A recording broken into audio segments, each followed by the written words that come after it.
how you can play Rainbow Six Siege on Xbox with a keyboard and mouse in 2025. In this video, I'll show exactly how you can do it. So let's get started. First, make sure your Xbox is turned on and your game is updated to the latest version.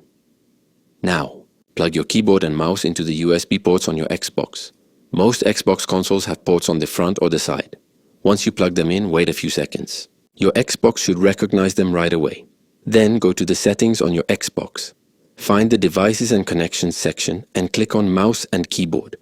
After that, check the settings and make sure the mouse and keyboard are turned on. You can also change some controls here if you want. Now launch Rainbow Six Siege from your game library. If the game supports keyboard and mouse, it will start working right away.